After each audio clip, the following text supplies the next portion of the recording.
So I was thinking today we do something that is a little off the main EFT road.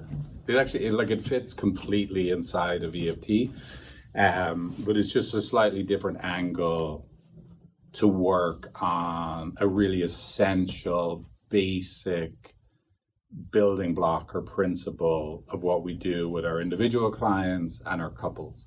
And then hopefully, if you like it, you might start doing it with everybody else in your life, right? Especially me, right? That's the main reason we're doing the training, and I want you to talk to me like this, right? So the way we talk a lot about validating everybody, right? Everybody always makes sense. I don't care what the client tells me, right? They tell me there's horrible people running around the streets right now with pitchforks waiting to get them. Absolutely, right? Like if that's where the reality you live in, then it makes perfect sense. It must be terrifying, right? So I'm never reality checking anybody, right? I'm always validating people, even if they say something that I do not agree with, right? Someone tells me that they're scared living in the city and they hate it because they're not able to wear their red hat with, Make America Great Again or whatever. Absolutely. Right, it must be awful. It must be awful to live in a place where you cannot express your views and opinions without being scared of being bullied or shamed or losing your job. That must be horrible, right? I can empathize with that person, right? There's nobody I say there's nobody. There should not be any single person in the world that I cannot empathize with. And I like it when I come up with challenges to that. I'm sorry, excuse me, what did you say?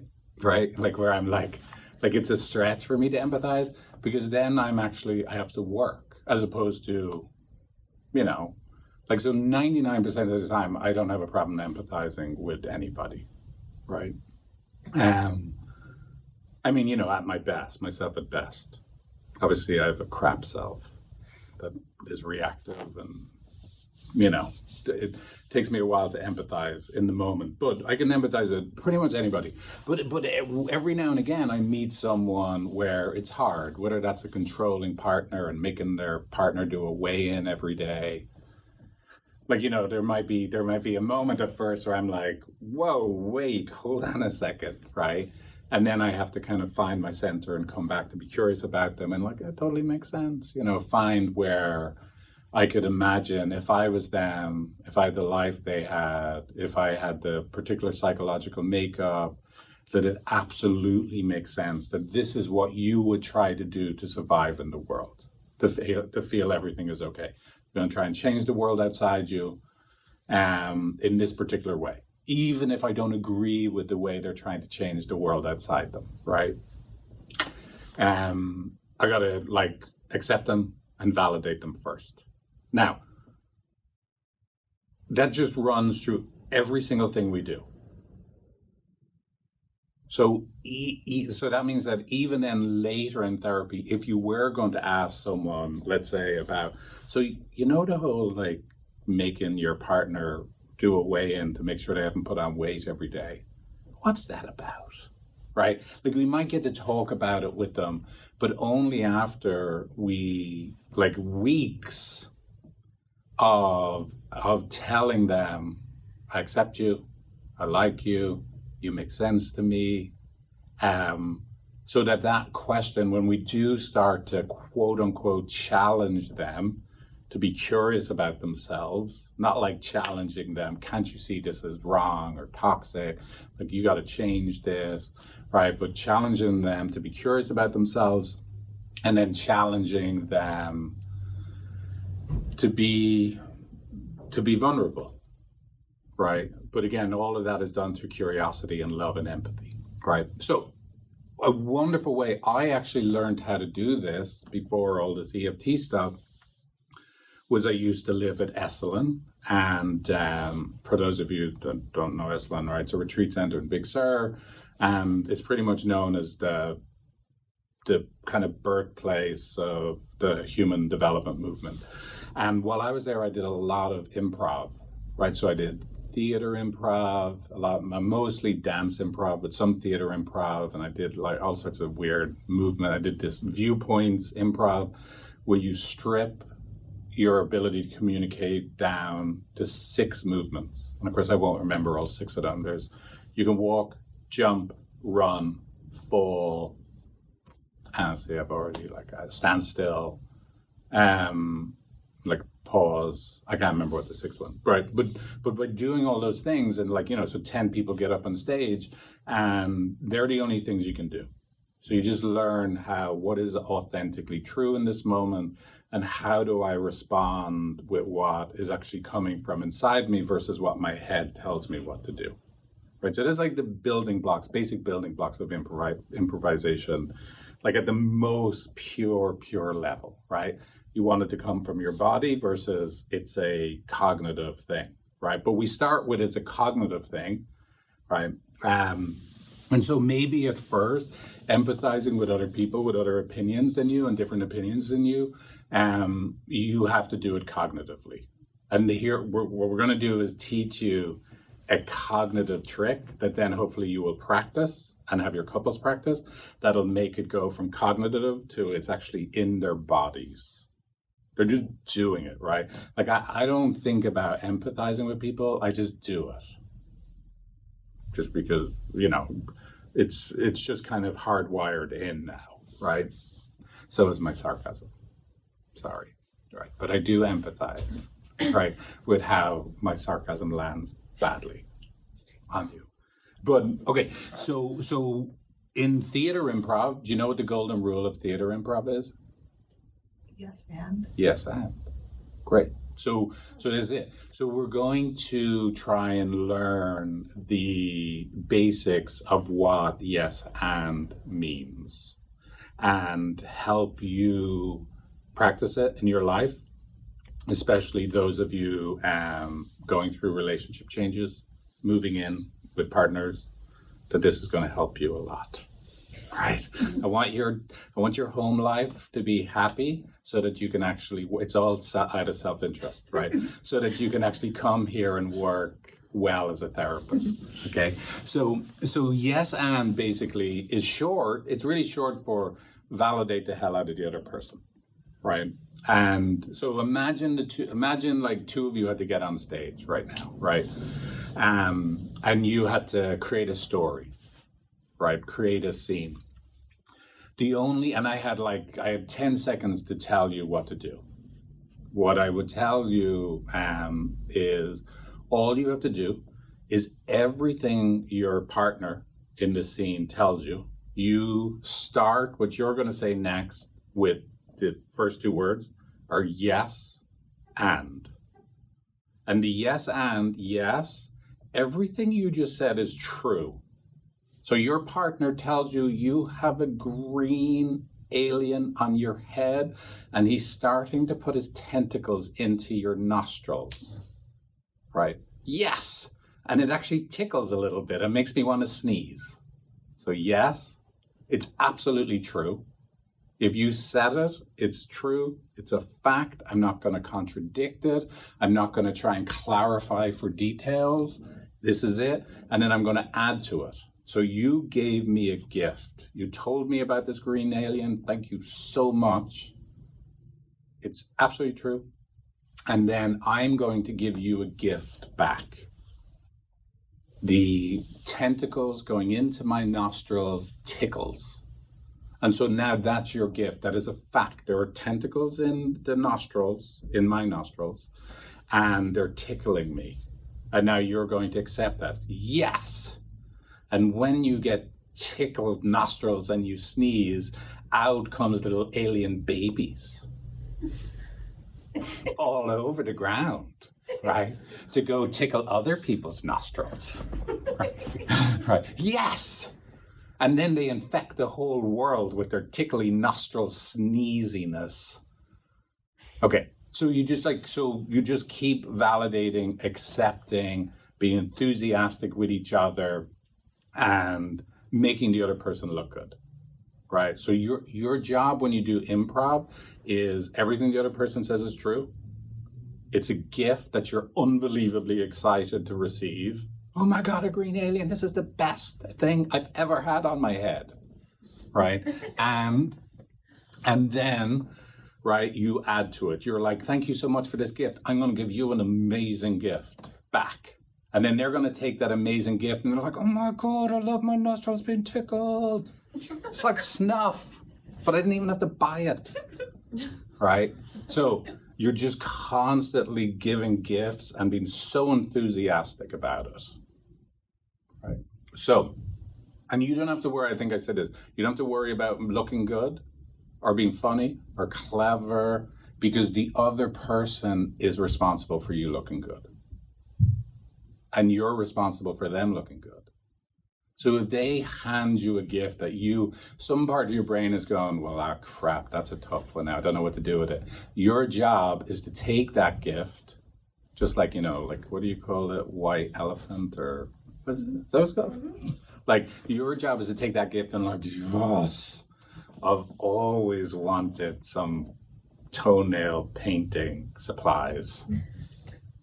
This is a fantasy of mine. I'm going to go buy a dress to match. But, okay, so your job is to make them look good.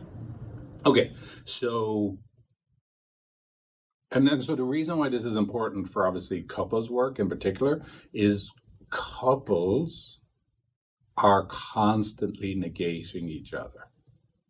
And I'm not even talking about when they're fighting. And when I say couples, everybody has grown up in the society when, because some of it's our education system, where a lot of learning how to do critical analysis, where someone says, today is the sunniest day we've had in the sunset, right? And that's a bit of a declarative statement.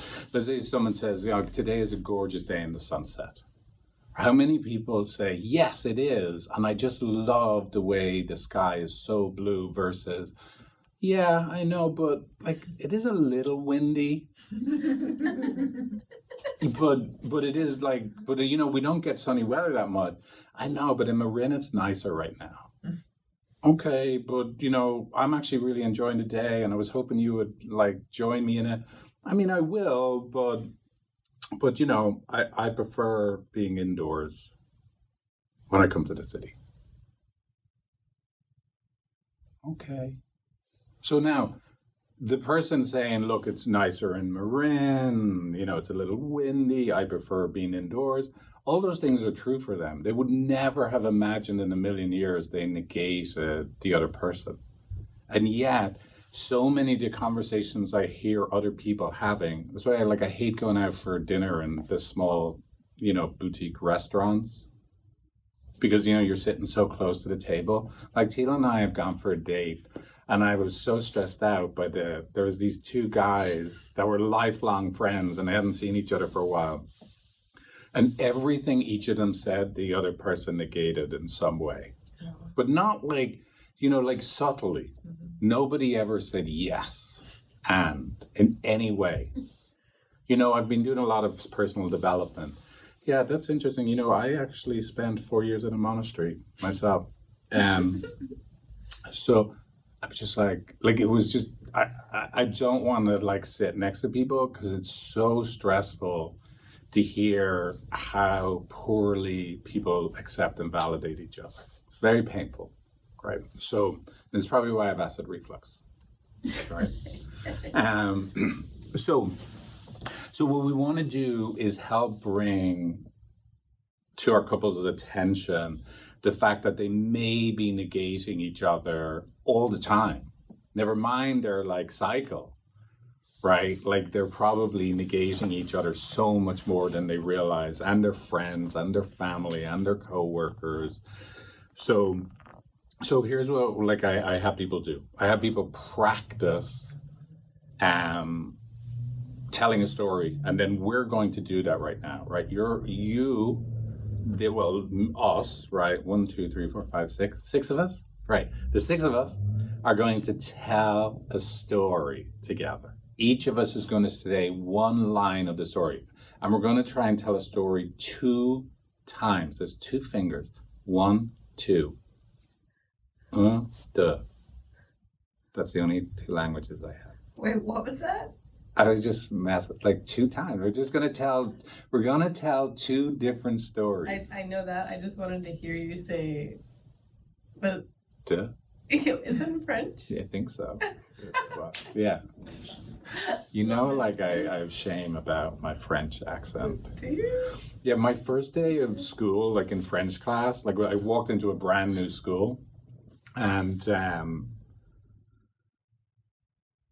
you know, I'm sitting there. The first class was French, and I had to stand up and say, "Je suis Fiacre O'Sullivan, je suis formidable." Right? And you imagine, like, as a 12 or 13-year-old boy, having to say, like, stand up in front of everybody and say that I'm fabulous or formidable or whatever the hell it translates to. Like, I was so embarrassed, and I never wanted to speak out loud again in French. And again, probably another reason why my voice. Wow, it's the original trauma. Okay, but here's what we're going to do. We're going to tell a story 2 times. Once, the first time we're going to tell a story where we're going to actually get the experience of what it's like to tell a story, starting with your first word is going to be no, and then you add a sentence. And then the next person is going to take the what you gave them and say no, and then add a sentence. And then the next person will say no, and then add a sentence. And let's see what kind of story we create. And then we'll do it again, right? But we'll do it the other way, the new way. And it's the same story we did. Well, I'll give you the first line of a story, and then if someone wants to give the first line of the second story, you can. Or in fact, I'm going to pick someone randomly to do the first line of the second story, based on how well you perform in the first story. So basically, we'll just do it, right? I'm going to say the first line of a story, and then you do the second line, but you say no to whatever I say. Then Teal, you're going to do the third line, right? What line are you? Third. No. You're 4. I actually gave you a layup that time. Right? Oh man. Right, and then 5 and 6, and then I do 7, and then we see what kind of story, and just notice what it feels like, right? So, yeah. So I was walking down Irving Street, and I saw a clown coming towards me with a poodle under each arm and an umbrella hanging out of his nose ring. No, actually, I was walking down Irving Street and I saw an Elvis impersonator, and he had a gun, but it was a water gun, and then I ducked out. You know what? No, I actually noticed it was a real gun, but that it only shot BB guns. BBs, I mean. No, it's funny because I think what you were actually seeing was a movie in one of the shops, so that really wasn't happening. And what was really happening was a parade for the 4th of July. It's coming up. No, the 4th of July is actually next week. So I think maybe you were confused with some of the ads that are on TV right now about 4th of July sales. You were like excited about them, but the 4th of July is next week, actually. No, the 4th of July isn't next week, and I did see that movie playing over there, but I actually think that the dog was a Bichon. Okay, so just pause. That was very good, right? So just notice like where the story went, right? Like, did we define who the characters are in the story? Do we know who? There's no plot, right? Like, we didn't move anywhere, right? We don't have who the person is. We don't have like the actual, like, any kind of plot development. There's nowhere we can go. There's no story arc. We can't even decide on the character, what happens to the character. We start off with a clown, then it was what was that? Elvis impersonator. Elvis impersonator, and there's guns and different types of dogs, and we can't even work out where we are in time and space, right? We don't even know, So just not like there's literally no way to go anywhere when we're negating each other. Like you can't move. It's guaranteed stuckness.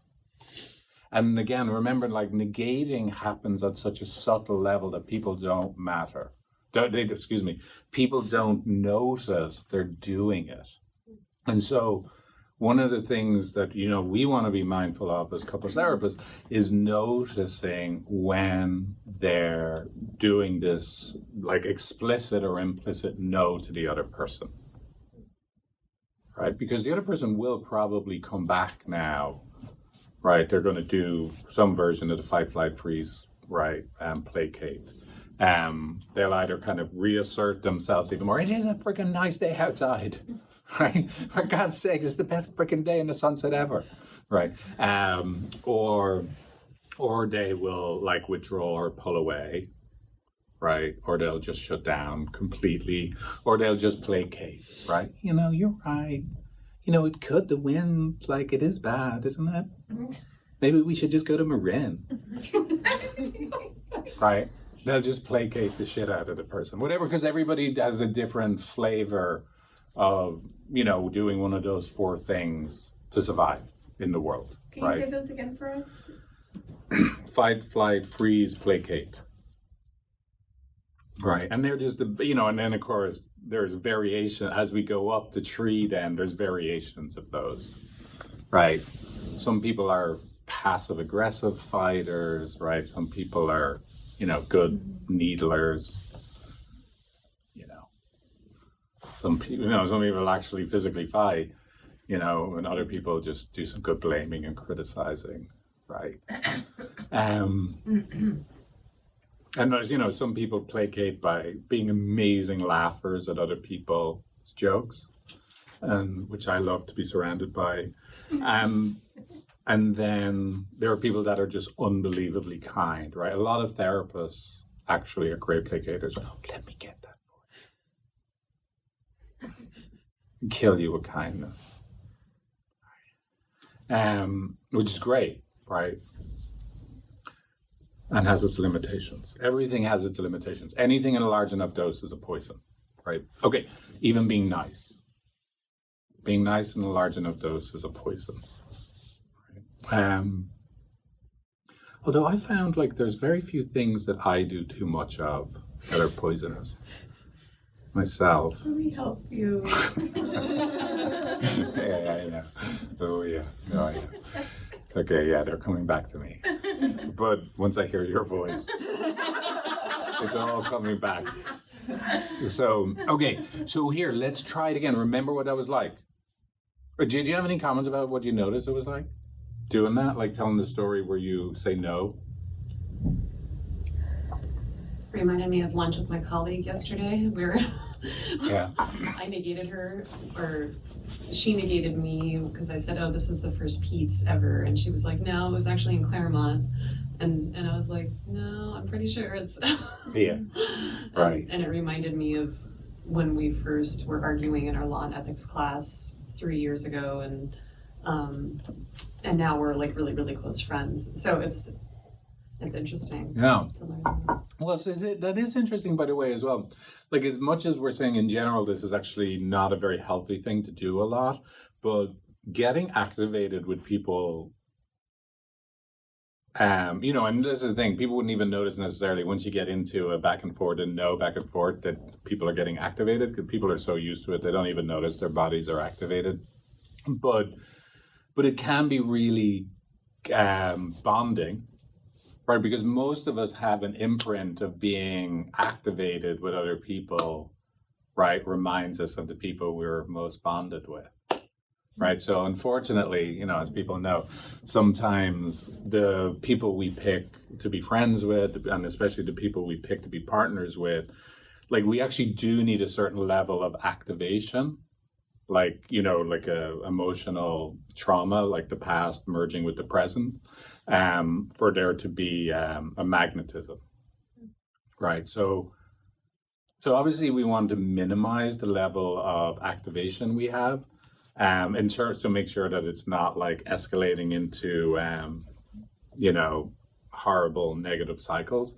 But it can be very bonding with people to have tough moments with them, because then we have an opportunity to. What do we get an opportunity if we have a tough moment? Repair, exactly, right? So because the magic is in the repair.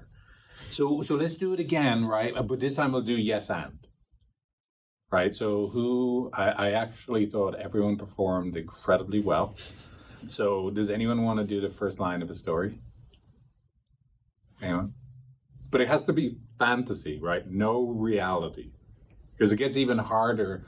So this is a good thing with our couples, right? To it's harder not to negate people because facts are really compelling, right? Like if Teal comes home and says, oh my God, Figs, I had such an amazing day. I think I probably did 10 hours of yoga today. My body feels amazing. I feel cleansed. I think I might be at my peak performance in life. Right now, right? There are so many factual things, right, that are like my mind is. I'm sorry, it hasn't even been 10 hours in a day yet, right? Like there's so many things to grab onto to like not say yes and. So it's actually, so we practice it with fantasy made up stuff, because once you get into reality, your brain can't help sometimes getting you in trouble. So instead of validating Teal, oh my God, I think this is great. You did yoga, you haven't been doing yoga for ages and you love doing it and you feel like all enlightened and shit. Like, yes, this is amazing. Like, why do I have to question the 10 hours part? No, it's not important. So, or if I really felt I had to question the 10 hours thing, it better be second. The order of things really, really matters, right? You got to accept and validate someone first before you have the right to ever be questioning them or offering clarification, et cetera, et cetera, et cetera. Now, I run into this all the time with you, right? Because you start telling me stuff about clients and I start mansplaining, like, just, you're like, oh, Figs, I had a really hard session. And I'm like, oh, that's interesting. You know what you could have done was, and you're like, okay, Figs. Sometimes I just want to be able to vent. I'm like, oh, shit, yeah, that's right. It's like I didn't do my practice what I preach.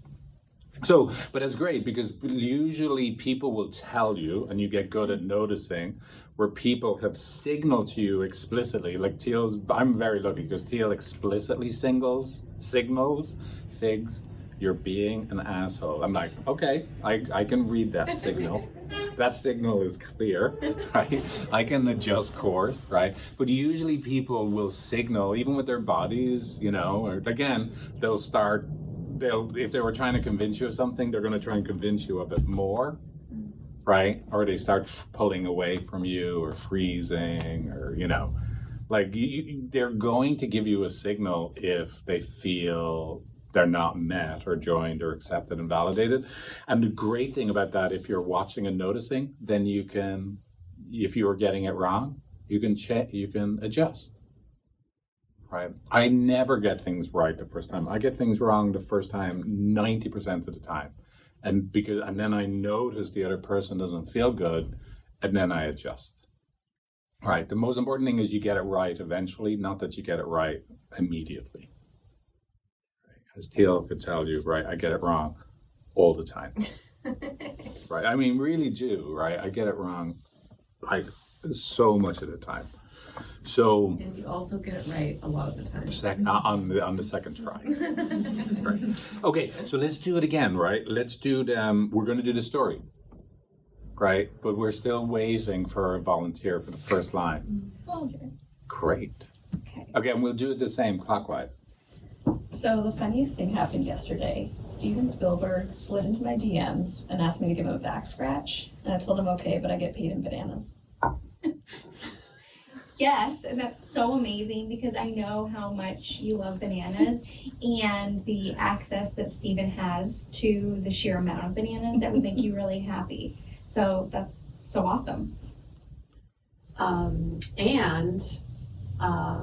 What you didn't know is that the next surprise is going to be he has 2 tickets to go straight to the source of where the bananas come from, somewhere in Central America. And you are just going to have an amazing time when you guys go to Central America together. Yes. I love Central America. Oh my God, the last time I went to Central America with my wife, we found our own little baby dingo dog. And we brought it home with us back to San Francisco. And it still lives with us to this day. Yes, and your baby dingo dog is so cool because I remember when I met it, and then like 5 others just like replicated like right there in front of me, and I was like, wow, this is so cool. Yes, and in fact, our baby dingo dog from Central America is pregnant right now, and we were gonna check in with you guys and see if you each wanted a puppy. Yes, I love puppies. That's great. That's good. We're getting So, to reality now. yeah, so just what was that like to do it this time and say yes to everything? What did it feel A like? lot happened. A lot happened. A lot. Yeah, Yeah. it felt Right. energetically like there was group Yeah. cohesion Right, instead of kind of fragmenting right. the system. It felt like we were all in it together and building Yeah. some trust. It was Great. easier. Yeah, Mhm. it's so much easier than having to create this totally new experience. Right. It's true. So much easier. And we went really far. We really developed Right. like totally an idea. We went geographically far. Yeah. Species development. It was brilliant. Yeah. Anything for you, Aria? I was gonna say the same thing about the energy. It just felt really different. Like it just felt like joyful and energetic and forward momentum. Like it wasn't this like kind of halted stop start like oof, like you could feel it last time where it was like negating. But this one was like I was like excited to tell you and then hear what you were gonna say and instead of knowing you're gonna run into a brick Right. wall.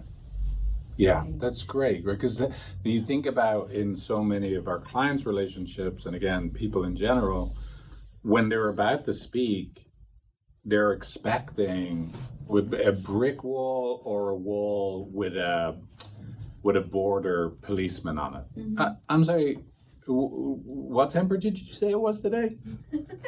Well, look, it's nice. Okay, maybe I got the temperature wrong.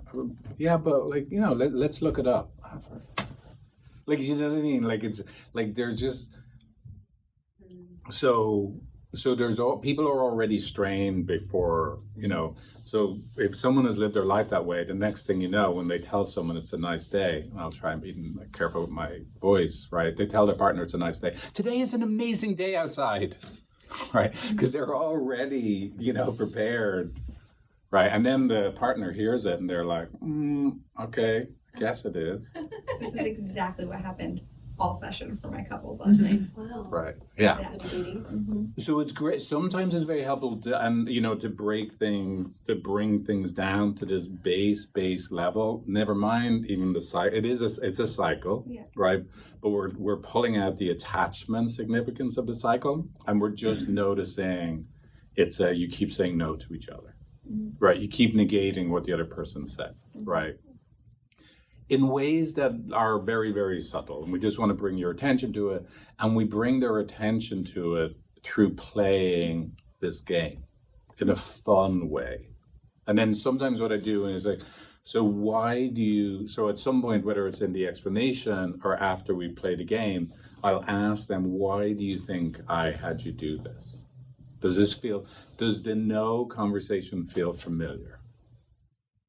Right. And they get it. And then encourage them to start saying yes and to each other. Or at the very least notice when you get stuck in a pattern of negating each other. Can I ask a question? Yeah. Please. Well, I have 2 questions actually. Okay.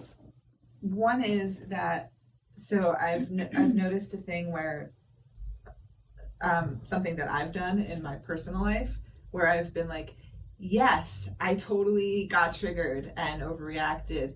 And it was because of what you had just said right before. Yeah. So is that just like a subtle, you're just appropriating the language to negate them? Yeah, I mean, look, that's great, right? Like I would say you're using perfectly the language of nonviolent communication, but like any method of good and potentially could create world peace, could also be used as a weapon and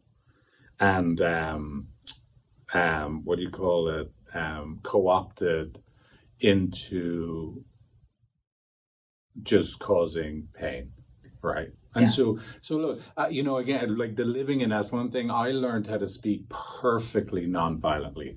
I mean, perfectly. I was so good at gestalt communication, talking from a place of self-responsibility, that all I managed to do was make myself a complete and utter asshole. Because every time I talked to someone, I was a better communicator than they were. I noticed what they were saying wrong. And then I was able to like tell them how horrible they were with absolute impunity because I said it perfectly. So I noticed when you said that to me, here's what I felt inside, And so I was just like, I'm just sharing my feelings. I'm not doing anything to you. So a lot of it depends just on, are you truly, truly validating the other person? And so ideally there is a gap, and that's an emotional gap. Ideally it's a gap in time that you really are validating the other person. You're validating the other person. You as a human being, and what you just said right now is valid. It is absolutely true. I love it. It's just the best. I want to just eat it all up. And then and let's just stay in this. And if you do that well enough, then you will have the right to add your intent or the explanation, right? This may be slightly, so another way I sometimes explain this is the difference, so a similar thing is the difference between intent and impact, right? Like impact is more important than intention. And so just like I was saying, it's much more important to focus on validating and then adding to the person. So adding to what they tell you versus explaining yourself or justifying yourself. The same is true with impact versus intention. Let's say I was driving home from here, and as I'm driving home from here, because I'm in a rush to go to my massage, I hit someone with my car, and they fall on the ground, and they break their leg. And the bone is actually sticking out of the leg, right? I get out of the car, I run up to them, and I say, I am so sorry, I was in a rush home for my massage. I didn't mean to hit you, right? My intention about not hitting them is completely irrelevant and it has no good reason to be involved in this particular moment of time. It is not what is needed. What is needed is I need to actually respond to the impact I had on this other human being. So I'm going to take my coat off. I'm going to put them around them because they're going into shock, call 911. Lay down the ground with them, hold them, sing to them my favorite songs. I don't know CPR, obviously, but I should learn to. But whatever, I'm going to attend to them, right? And then in 3 weeks from now, when I go visit them in their hospital bed, after I have attended to the impact perfectly, they have the flowers I sent, the card, I drove with them to the hospital. I did nothing but respond to how they got hurt. I might now have a moment where I can say, do you know what was going on for me that day? But up until that time, I've no business trying to explain myself. And that's so often what people are doing is just really trying to express their intention. That's not what I meant. And right. and there's that real, And I just find that even just using that, like, oh, it sounds like your intention was actually loving, and like we have two hands, we can really recognize, the impact was terrible. That really, it really didn't work. And so I think it can remind them, it's like, just like when, you know, you're helping kids sort of negotiate toys, you're gonna get a turn again. Right. Like, we're gonna go back to your intention. But right now, we need to deal with Right. the bleeding leg. The impact, or right? the crying kid, Yeah. right?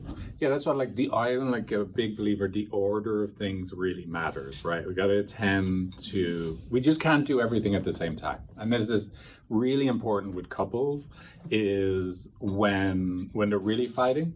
And they both want to share their part. Well, this is yes, that makes sense. And let me go back to explaining to you about the reason I was hurting and why I said what I did. Mm-hmm. And then the other person goes, yes, that makes sense. Now let me go back to saying, but they're doing this much of you make sense and this much of let me go back to talk about me and why I make sense, right? And that's a disaster. So that when they're in a situation like that, we only can do one thing. And that one thing is help them see you're in a system with each other. And then if we have successfully got them to see they're in a system with each other and they de-escalate, now we can do two other things. But even though we can do two other things, we can only do one of those two things at a time. We can't do both of them at the same time. Do you know what the two things are that we can do now once they're de-escalated?